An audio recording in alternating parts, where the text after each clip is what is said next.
अरे ये क्या रेखा, सुबह से दोपहर होने को आई है, लेकिन अभी तक कोई भी ग्राहक चाय पीने के लिए नहीं आया। पहले तो हमारी चाय की टपरी पर ग्राहकों की कितनी भीड़ रहती थी। वो तो है जी। सर्दियों में तो खूब चाय बिकी है हमारी, लेकिन अब न जाने गर्मी में क्या हो गया। रेखा और सुनील ऐसे ही बातें कर रहे थे। किसी तरह उनके पास यही टपरी होती है और वह उनकी चाय भी बिकना बंद हो जाती है और वह किसी तरह अपना घर का गुजारा चाय बेचकर कर लिया करते थे। लेकिन जब से यह हुआ, कुछ लोग ही उनकी दुकान पर आते थे चाय पीने के लिए, क्योंकि गर्मी बहुत ही ज़्यादा बढ़ चुकी थी और गिने चुने ही लोग उनकी दुकान पर चाय पीने के लिए आते थे और वह दोनों बहुत ही ज़्यादा निराश हो जाते थे। गांव का एक बूढ़ा व्यक्ति आता है और उनसे बोलता है। करें काका, मुझे तो कुछ समझ ही नहीं आ रहा है। आखिरकार ग्राहक आते क्यों नहीं हैं? चाय अच्छी नहीं है या महंगी चाय बेचते हैं हम? देखो बेटा, सभी मौसम के हिसाब से ही अपना खाना पीना करते हैं। क्या तुमने कभी ठंड के मौसम में किसी को ठंडा बर्फीला जूस पीते हुए देखा है? नहीं ना? तो गर्मी में कोई गर्मा गर्म चाय कैसे पी सकता है? इस मौसम में तो कुछ ठंडी चीज बेचो, जैसे ठंडी ठंडी आइसक्रीम। फिर देखना लोग कैसे भीड़ लगाकर तुमसे आइसक्रीम लेते हैं। इतना सुनने के बाद उस काका के मुंह से सुनील को कुछ याद आता है। कहता है, क्यों ना मैं ठंडी चीज़ अपने दुकान में लाकर बेचूं। और उसे कहती है उसकी पत्नी कि हाँ जी, आप कोई ठंडी चीज़ लाकर और दुकान में बेचकर देखते हैं, क्या शायद वह बिक जाए। उसने कहा तुम्हें फैक्ट्री से आइसक्रीम खरीदनी पड़ेगी।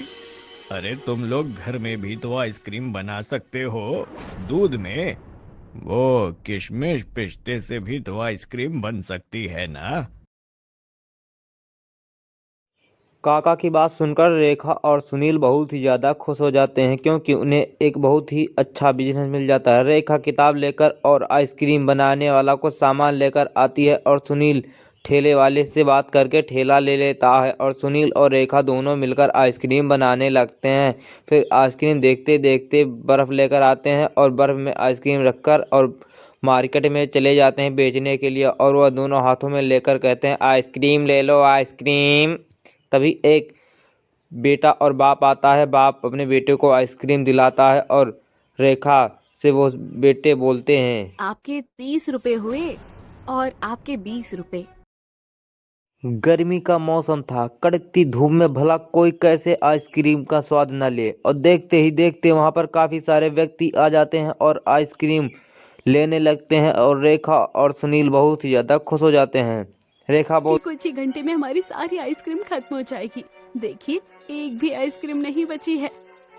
उन काका ने बिल्कुल ठीक कहा था। लोग मौसम के हिसाब से ही अपना खाना पीना देखते हैं। हमने तो कितने सारे पैसे कमा लिए। जितना हमने लगाया था उससे ज्यादा ही मुनाफा हुआ है।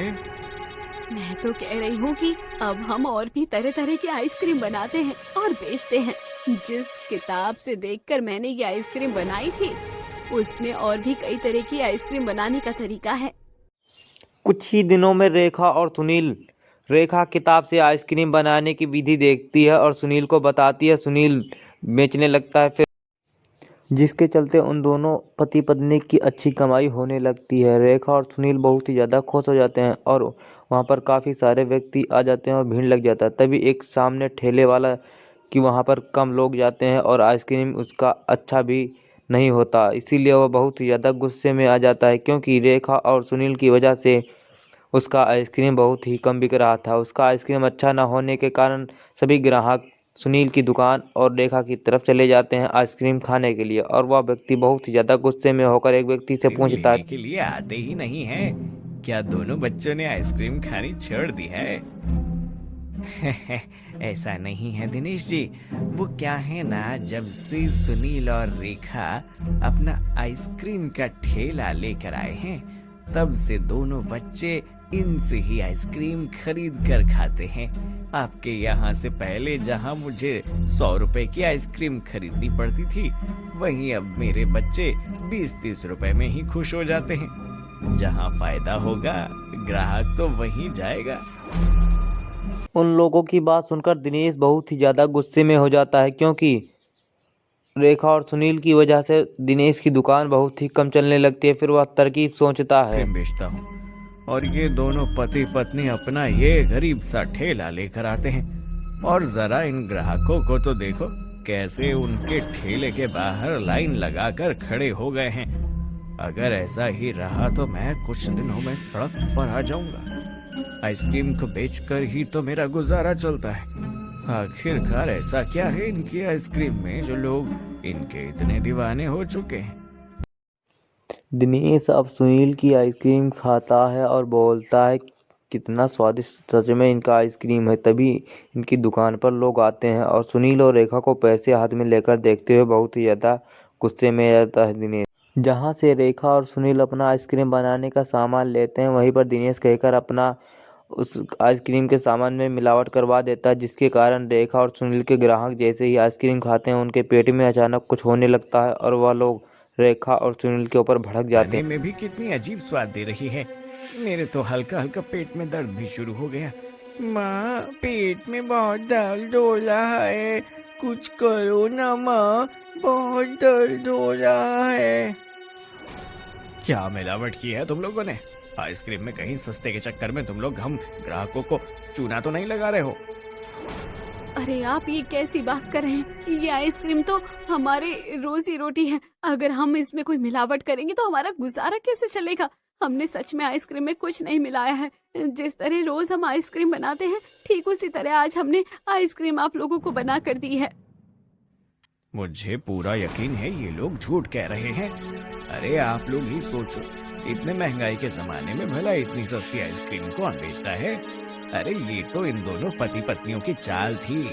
सस्ता देखकर आप लोग इनके झांसे में फंस गए और रोज इनसे आइसक्रीम खरीद कर खाने लगे। और रेखा के और सुनील के ऊपर ग्राहक बहुत ही ज़्यादा भड़क जाते हैं कि यह लोग हमें चूतिया बनाते हैं और हमें मिलावटी आइसक्रीम खिलाते हैं, क्योंकि इतनी सस्ते के ज़माने में आज कोई भी इतना सस्ता सामान नहीं बेचेगा। इतना महंगा इस दुनिया में सब कुछ हो चुका है।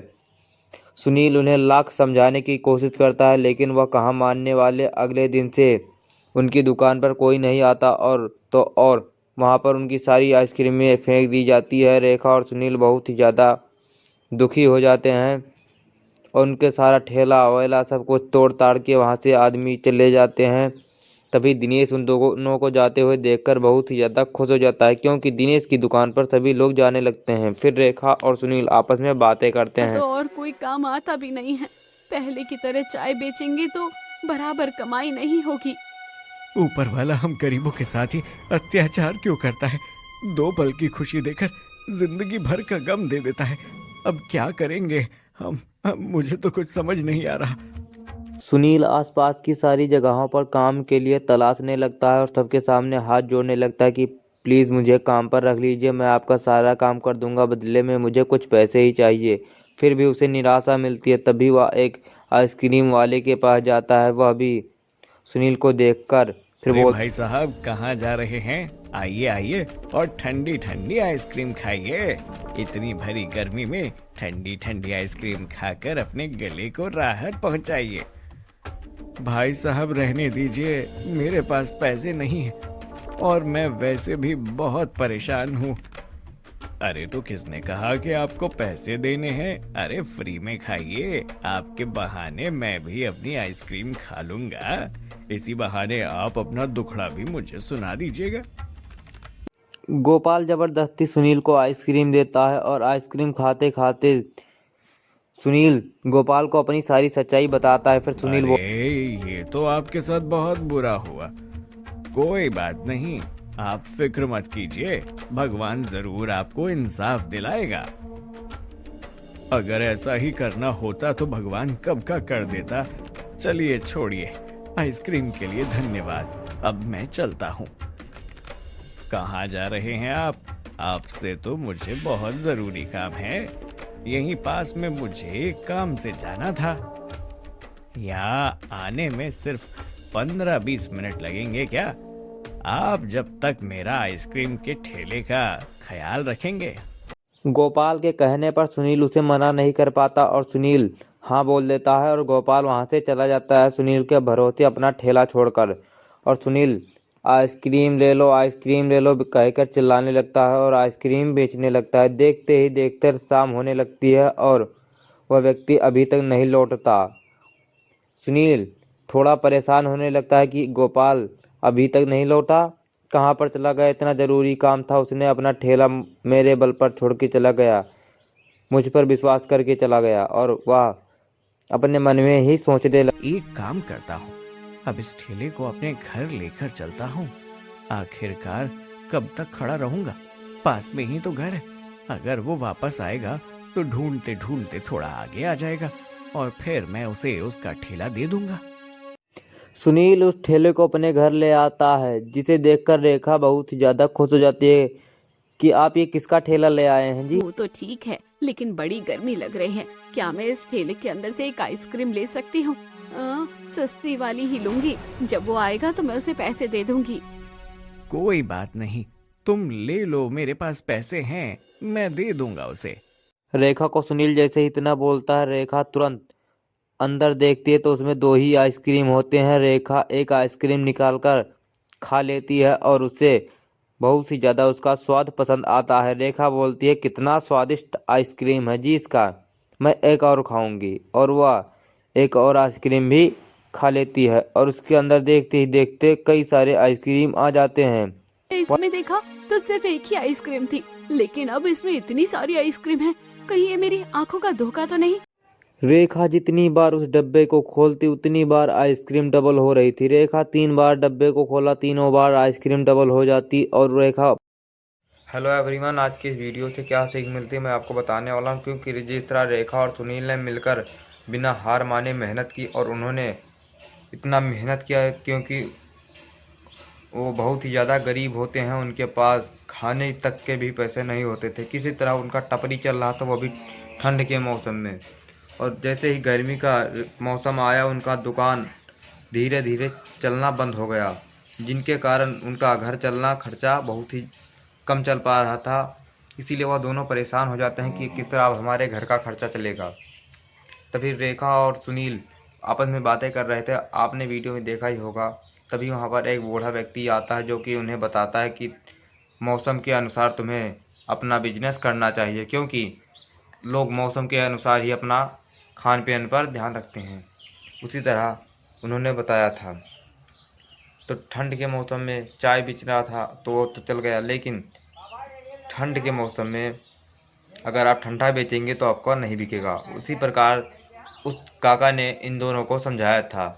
तो सुनील और रेखा समझ जाते हैं और गर्मी के मौसम में वह लोग ठंडा बेचते हैं, जिनके कारण ठंडा उनका बहुत ही ज़्यादा बिकता है। नहीं सॉरी, आइसक्रीम बेचते हैं, उनका आइसक्रीम भी बहुत ही सारा बिकता है और उनका धीरे धीरे बिजनेस भी चलने लगता है। लेकिन वो कहते हैं ना कि अगर आप आगे जाएंगे तो आपको पीछे गिराने के लिए कई सारे व्यक्ति रहेंगे। कुछ लोग उनसे देखकर जलने लगते हैं और तो और जहाँ से वो अपना मटेरियल लेते हैं वहाँ पर लोग कह के उनके मटेरियल में कुछ मिलावट कर देते हैं ताकि लोग खाएं और उनका पेट दर्द करने लगे और उनका दुकान ना चले। तो इसी तरह करके गोपाल ने दिनेश ने कहकर उनके जो उनको मटेरियल देता था उससे कहकर उसमें मिलावट करवा दिया। और जिस तरह गोपाल सुनील और रेखा अपना आइसक्रीम बेचते जाते हैं मार्केट में, जैसे ही लोगों को देते हैं उनके पेटों में दर्द होने लगता है जैसे ही आइसक्रीम खाते हैं वो लोग, और बहुत ही ज़्यादा परेशान हो जाते हैं क्योंकि आइसक्रीम में कुछ ऐसा मिलावट कर दिया था, दिनेश ने करवा दिया था कि जिसके कारण खाने के बाद आदमी के अंदर गुस्सा आ जाता है, क्योंकि वह लोग कहने लगते हैं कि इतनी महंगाई के ज़माने में इतना सस्ता आइसक्रीम कौन भला बेचता है, और बहुत ही ज़्यादा परेशान हो जाता। और उन लोगों को ये नहीं पता था, क्योंकि जिस तरह पूरे ईमानदारी के साथ सुनील और रेखा अपना बिजनेस करते थे, आइसक्रीम बेचते थे, उन लोगों को लगने लगा था कि यह लोग सस्ते के चक्कर में हमें बीमार करने में लगे हुए हैं और यह लोग अपने सामान में कुछ मिलावट करते हैं ताकि हमारा पेट खराब हो जाए और हम दवाई करने के लिए जाएं।